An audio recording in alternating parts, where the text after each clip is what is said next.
Good morning, magandang umaga, and welcome to today's episode of My PI Dream. You know, I keep enjoying the backyard every morning, every afternoon, every evening, and I keep forgetting that even though I'm enjoying the backyard, I haven't been doing a lot of sharing of the backyard, the growth of things that are going on. But a lot of you have been sending me requests for what's going on with the backyard. When they say what's going on with the backyard, it normally means what's going on with some of the plant vegetation and the things that are growing. How are the citrus trees, any of the fruits and the vegetables going? Well, that's what today's episode is going to be. We're going to do an update on what's going on in the backyard. So without further delay, let's get today's video underway.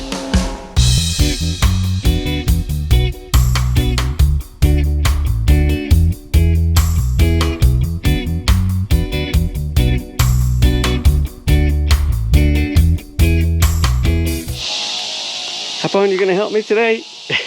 You gonna help me go around? Are you gonna help me go around and show everybody what's going on inside the backyard? Yeah, he's gonna be my companion back here today. And we can probably hear a lot of noise in the background. And a lot of the noise, what you're hearing, is basically a lot of construction that's going on. We have a huge amount of construction, new house building that's going on here in our subdivision. And we have a house that's being built way over in the corner. Well, I'm going to say way over. It's probably about 5 lots over in this direction. Our good friends Scott and Mara Schuler are building. And we're going to actually be doing a really big coverage of their build as soon as they do groundbreaking. Right now they're doing clearing, that you hear the chainsaws over there. But wait till you see the plan, house plan for that. We have a 3D CAD. We have all that kind of stuff.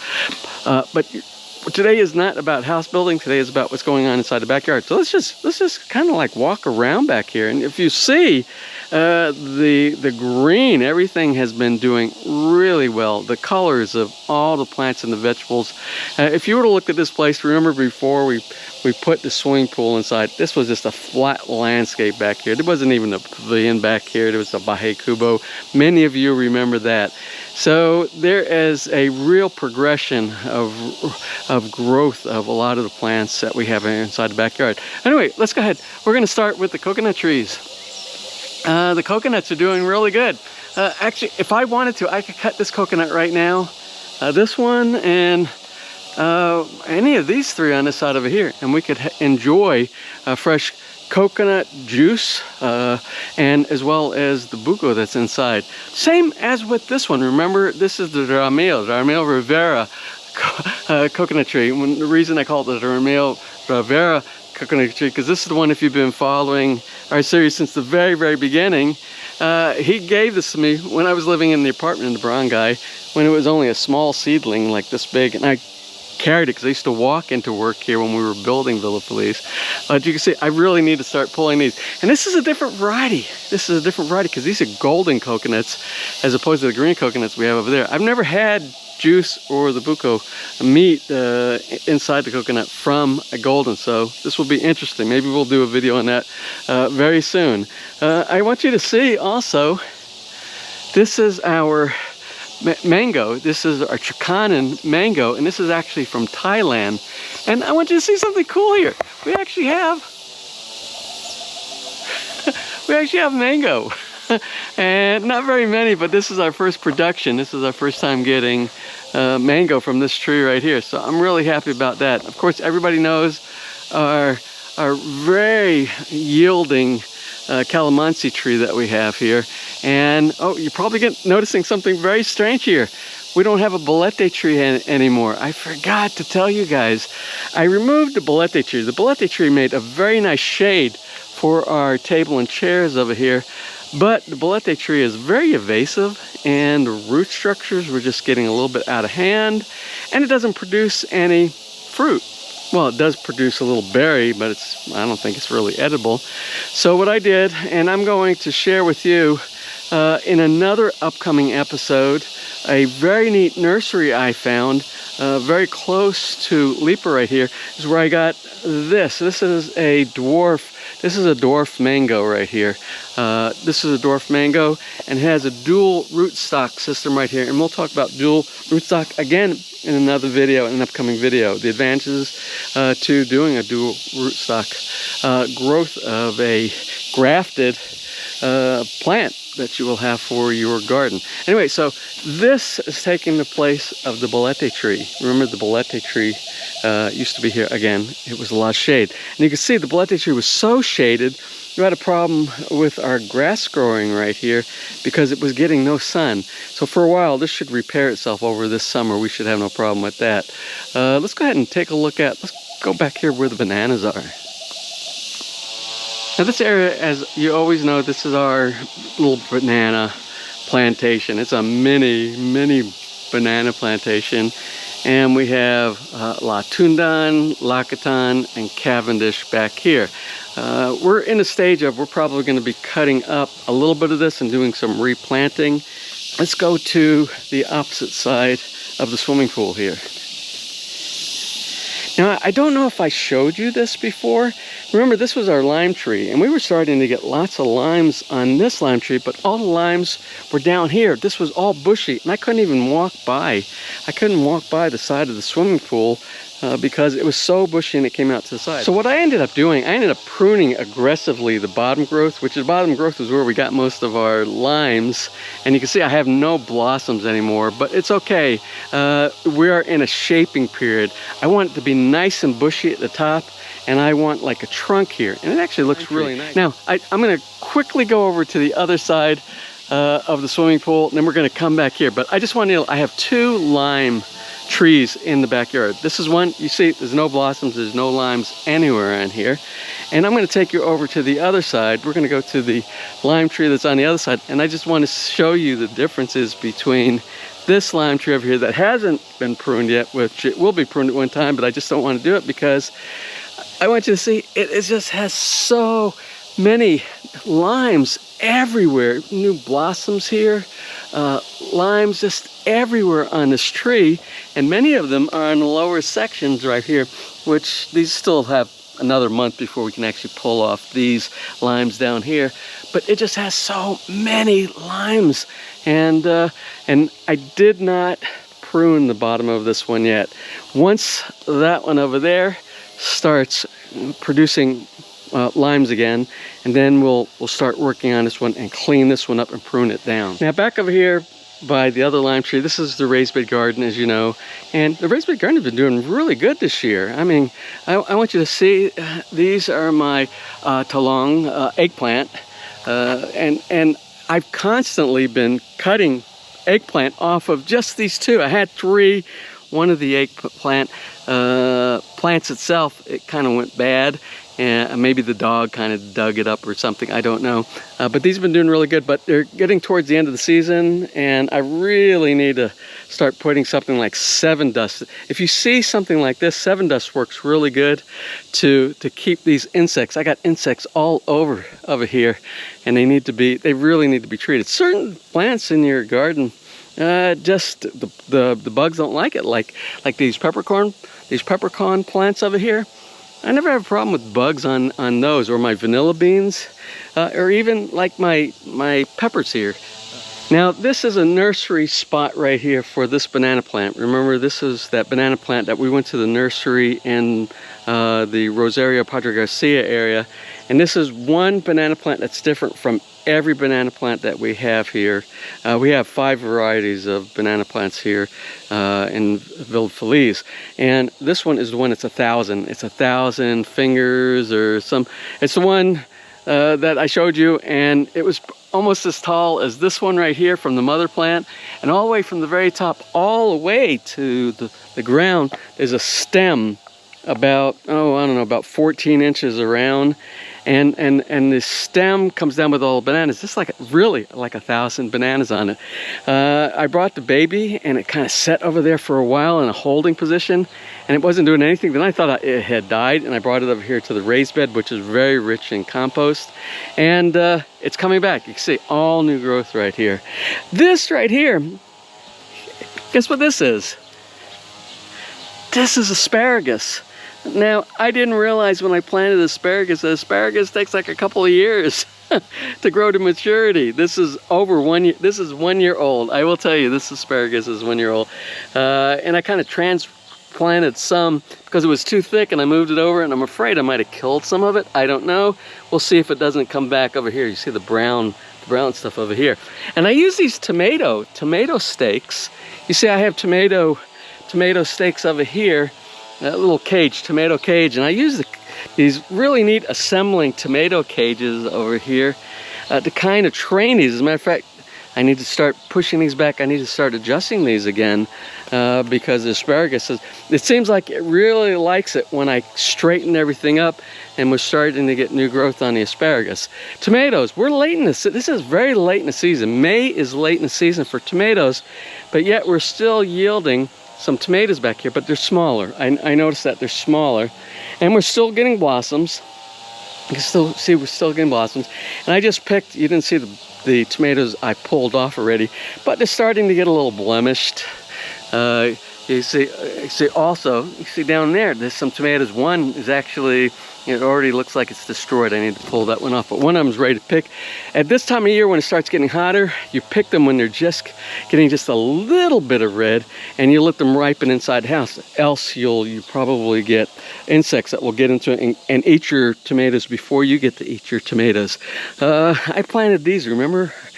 Years ago I planted grapevines, and I cut them back really far this year, and I thought maybe they weren't going to come back, but everything's kind of magic around here. The soil, everything about the soil makes it to where everything, when you think maybe it's dead, and it just comes back. It's awesome.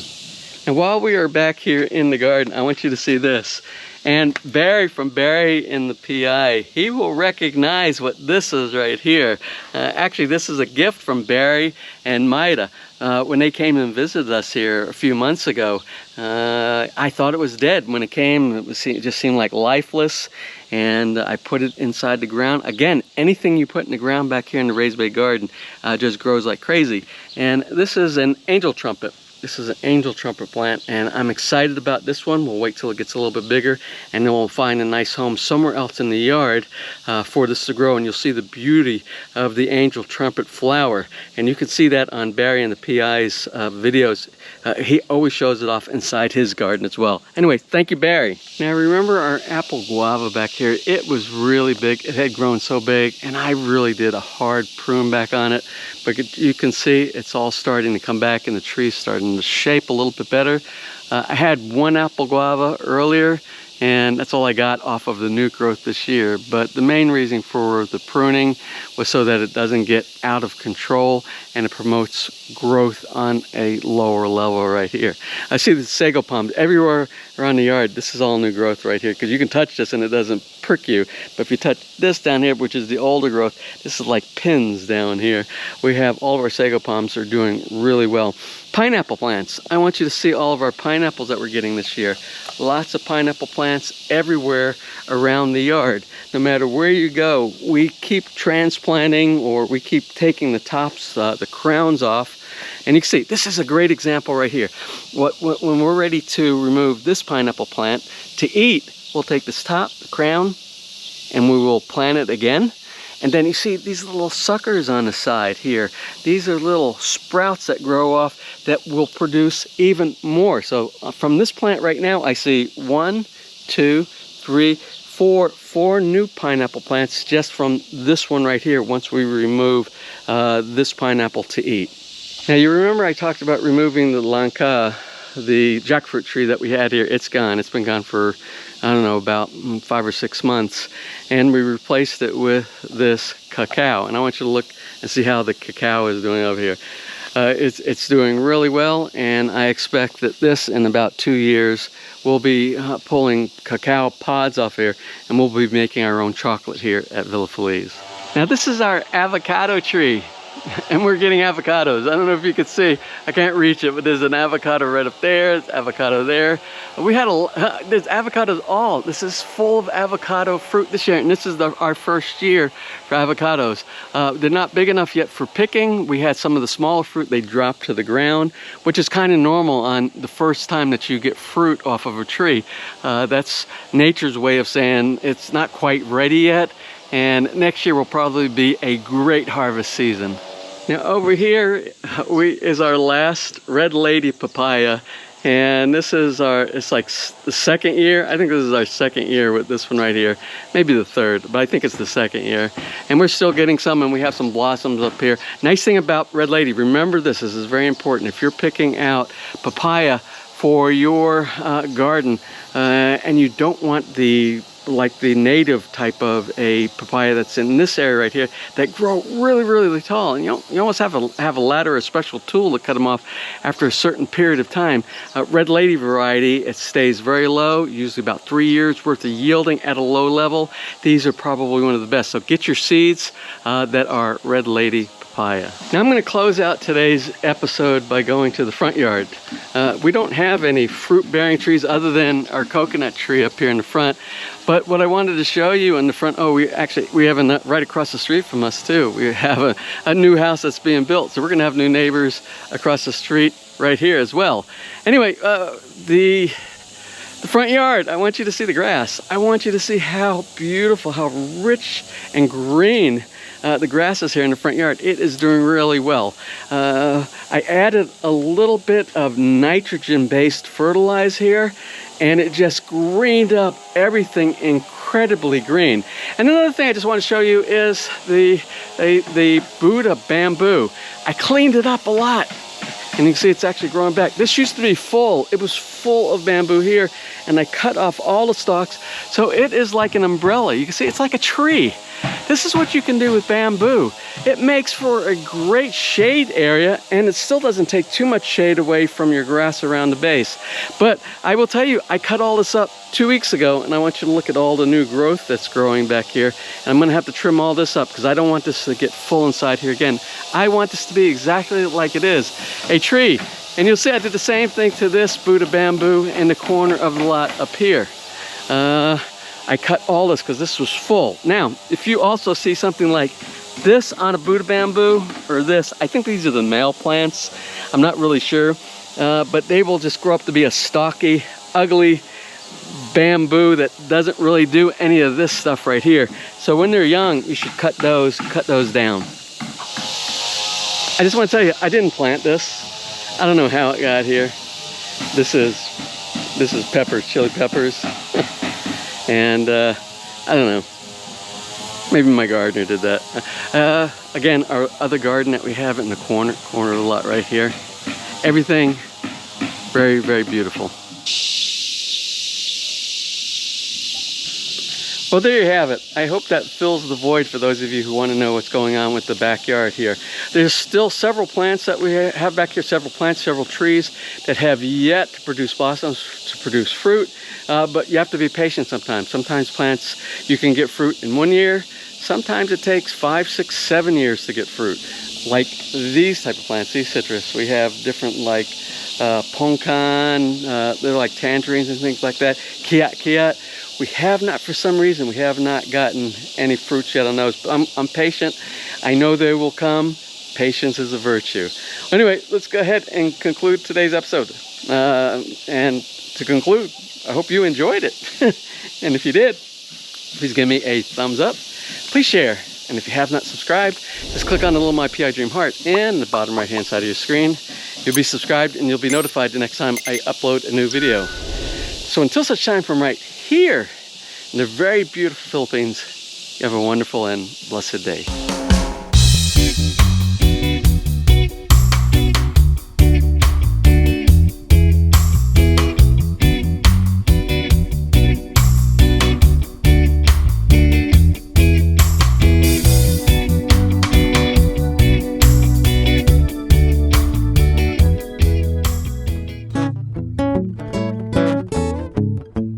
If you enjoyed today's episode and you would like to see more just like these, just click on one of the helpful links over to your right and you might be able to pick up on some good information on DIY projects, how to, or if you are interested in moving to the Philippines and building, you'll find answers there as well.